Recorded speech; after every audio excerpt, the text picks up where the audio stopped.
Assalamualaikum warahmatullahi wabarakatuh. Ketemu lagi dengan saya Supriyadi.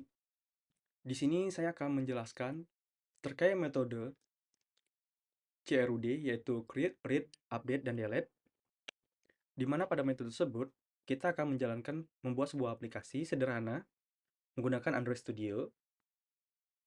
Nah, di sini kita sudah berhasil ya melihat ya, terkait dengan aplikasi Android Studio yang sudah saya buka, di mana pada aplikasi Android Studio tersebut terdapat satu manifest yang nantinya di sini akan menjelaskan atau menampilkan activity yang akan kita jalankan di emulator. Lalu pada Java, folder Java di sini terdapat beberapa kelas yang nantinya telah kita buat, yang nantinya akan menampilkan script untuk layout yang telah kita kerjakan di bawah ini. Nah, di sini terdapat sekitar 7 ya atau 8, yaitu kelasnya itu Supriyadi underscore activity, Supriyadi from login, Supriyadi underscore konfigurasi, Supriyadi underscore list underscore data, Supriyadi underscore list item, Supriyadi underscore pegawai adapter, Supriyadi tampil pegawai, Supriyadi tampil semua pegawai, Supriyadi pegawai, dan di sini juga terdapat beberapa drawable di mana di sini nantinya akan menampilkan terkait icon. Di sini kita bisa lihat icon yang kita munculkan nantinya untuk form login. Ini untuk yang username dan yang ini untuk password. Nah, oke, di sini saya akan close lagi filenya. Lalu di sini juga terdapat beberapa color yang sudah saya tambahkan. Nah, yaitu ocean, sky, blue, teal, dan purple. Nah, apabila teman-teman nantinya ingin merubah color pada sebuah layout, teman-teman bisa menambahkan terlebih dahulu nih di folder values, lalu pada tipe string.xml-nya. Oke, yang paling penting sekarang kita harus memiliki data XML-nya, yaitu network-nya. Nah, di sini saya sudah melakukan inputan untuk network yang saya gunakan atau IP config ya yang sering kita dengar. Yaitu di sini saya menggunakan 192.168.1.10 itu domainnya. Lalu di sini kita akan masuk ya ke folder atau file kelas untuk Java, Supriyadi underscore konfigurasi, di mana pada folder tersebut saya membuat beberapa URL yang nantinya kita akan melakukan updating, menambah atau menampilkan dan mendelete data pegawai. Nah, di sini sudah terdapat ya HTTP tadi atau IP config yang kita gunakan dan folder penyimpanan saya, lalu nama filenya. Nah, di sini juga saya membuat terkait dengan key MID untuk menandakan ID-nya.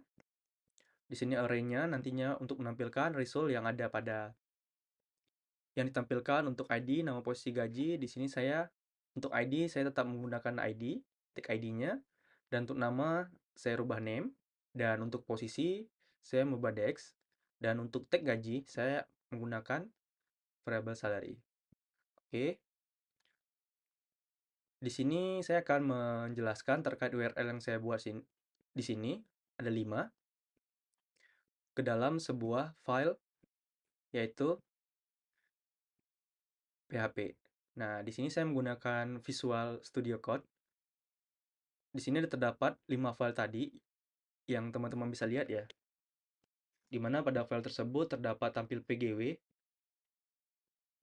tambah PGW, tampil semua PGW, update, dan hapus PGW.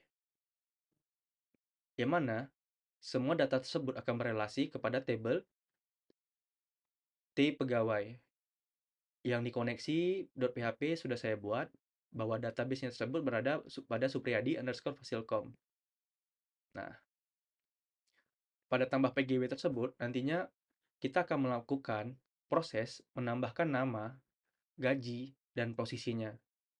Di mana apabila kondisinya data telah diinput dan berhasil, maka akan muncul notifikasi berhasil menambahkan pegawai.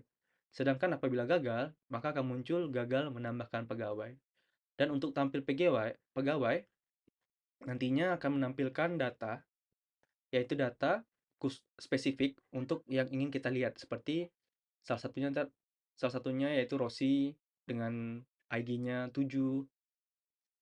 Dan di sini ada file tampil semua PGW, di mana pada file tersebut atau nantinya kita akan menjalankan pada aplikasi satu yang saya gunakan pengecekan API, yaitu Postman.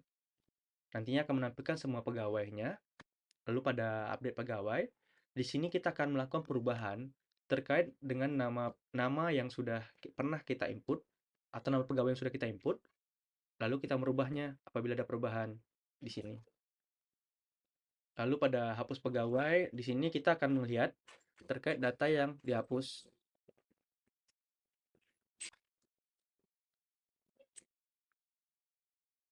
Baik, lalu di sini saya akan masuk ke database-nya. Di sini saya menggunakan localhost. Mungkin saya akan buka terlebih dahulu ya, yaitu Maria. Nah, di sini kita dapat melihat beberapa database yang terdapat di lokal saya, yaitu ada Fasilkom, MySQL, Online Store, maupun Supriyadi, Fasilkom. Di sini saya sudah melakukan penambahan database atau mengcreate sebuah database dengan nama Supriyadi underscore Fasilkom dengan nama table yaitu Supriyadi underscore TB underscore pegawai.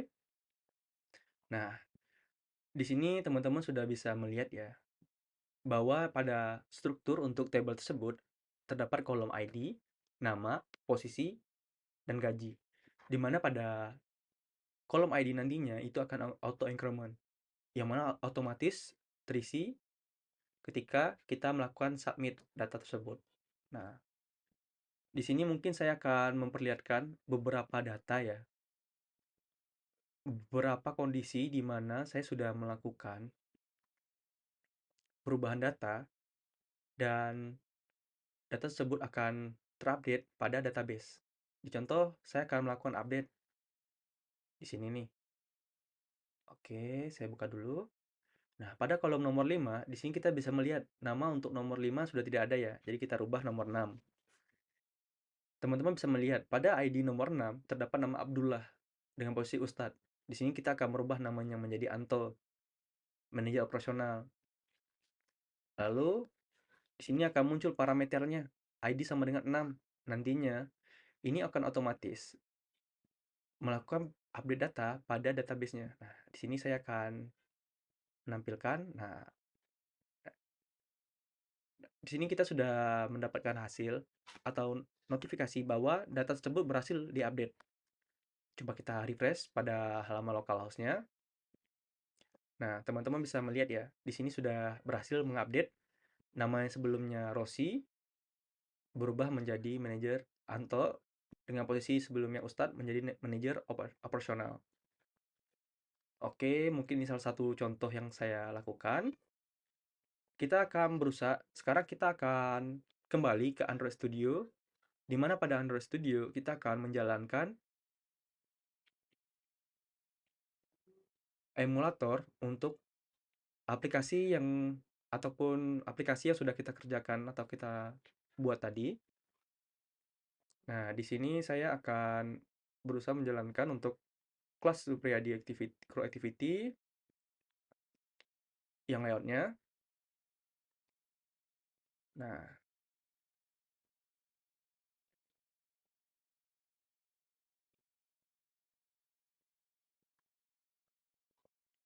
nah, di sini saya juga menampilkan terkait preview untuk desainnya. Di sini kita akan mencoba menjalankan emulatornya. Emulator yang sudah tersedia di sini kita bisa menambahkan juga ya. Nantinya di sini. Di sini saya menggunakan Pixel 5 API 34 untuk emulatornya. kita akan menunggu beberapa saat ya. Proses Gradle-nya untuk running.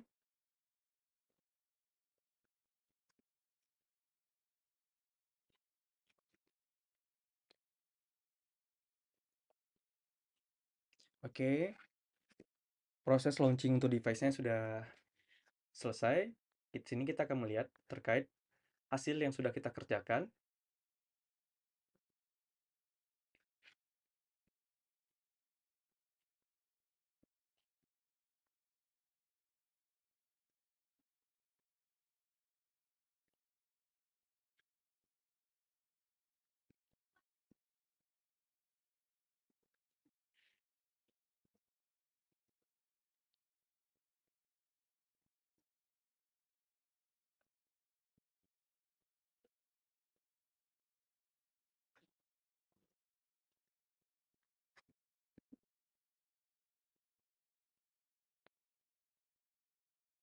Nah, oke, di sini sudah berhasil kita menjalankan aplikasi tadi.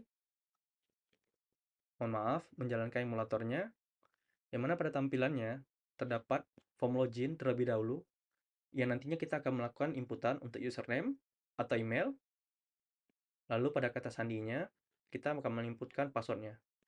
Untuk kondisi saat ini, saya sudah menambahkan credential account untuk username dan kata sandi yang dapat masuk dan melakukan penambahan data pegawai, yaitu username Supriyadi dengan password 12345. Di sini kita akan melakukan percobaan masuk menggunakan nama Supriyadi, lalu dengan password 123. Apakah kita berhasil masuk? Nah, di sini akan muncul informasi invalid username or password, yang mana kondisinya ketika kita melakukan inputan yang salah, baik itu untuk username maupun password, itu otomatis akan ditolak untuk proses masuk ke dalam penginputan data pegawai atau menampilkan data-data pegawai.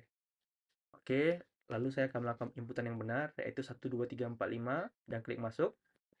Nah, di sini kita sudah berhasil melihat ya, terkait dengan tampilan form untuk nama pegawai, posisi gaji, dan dua button, yaitu tambah pegawai dan data pegawai.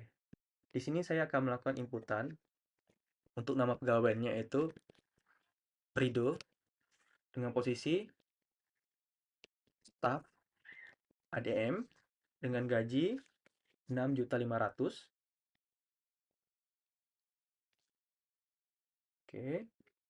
Lalu kita akan melakukan penambahan data. Nah, di sini sudah muncul informasi data pegawai berhasil ditambahkan. Apabila kita ingin melihat data pegawai, kita bisa mengklik data pegawai di sini. Nah,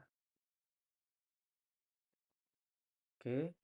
Di sini sudah terdapat sekitar 3, 4, 5, 6, dan 7 data pegawai. Nah, Rido ada posisi paling bawah. Lalu kita akan melakukan pengecekan juga pada database apakah data penginputan pegawai tadi sudah masuk ke dalam ataupun ke record pada database. Nah, di sini nih kita akan merefresh kembali halamannya untuk localhost-nya. Nah, teman-teman bisa lihat sendiri pada posisi Rido di sini sudah record pada table tb underscore pegawai. Nah, lalu pada tambah pegawai, kita bisa memilih juga nih untuk melakukan edit untuk salah satu dari pegawai tersebut, apakah ingin mengupdate-nya ataupun mendelete-nya. Nah, di sini saya akan mengupdate data pegawai untuk nama pegawai Andi. Jadi Andi ini manajer gudang. Andinya saya rubah, ada gelarnya sekarang jadi SH. Oke, kita update nih. Nah, oke, sekarang kita sudah lihat nih ada perubahan data untuk Andi menjadi Andi SH.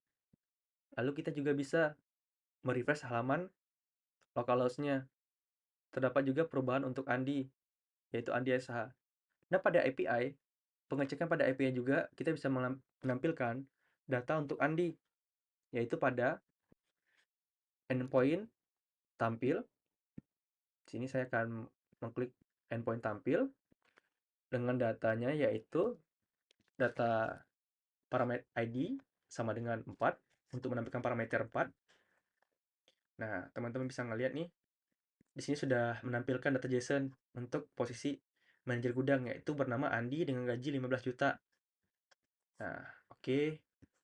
Sekarang kita akan melakukan delete data, yaitu untuk data Rossi. Nah, teman-teman bisa mengklik nama tadi, lalu mengklik button delete pegawai, maka akan muncul data pegawai berhasil di-delete. Yang mana pada kondisi tersebut, ketika kita merefresh halaman localhost, data Rossi yang sebelumnya ber-ID 7 sudah hilang pada localhost. Lalu pada Postman pun kita tidak akan menemukan lagi data untuk Rossi yang sebelumnya ID-nya 7. Akan memunculkan data no data font. Oke. Mungkin hanya itu yang dapat saya sampaikan terkait pembuatan aplikasi sederhana ini, yang mana pada pembuatan aplikasi sederhana ini, kita dapat memberikan sebuah masukan untuk beberapa pemula, yaitu untuk mengerjakan Android Studio, di mana pada pembuatan aplikasi sederhana ini, kita bisa belajar membuat aplikasi sederhana, yaitu berupa inputan nama, merubah nama, menghapus data pegawai, dan mengupdate data pegawai tersebut. Mungkin pada kesempatan kali ini saya mengucapkan banyak terima kasih pada teman-teman dan semuanya. Saya akhiri dengan Assalamualaikum warahmatullahi wabarakatuh.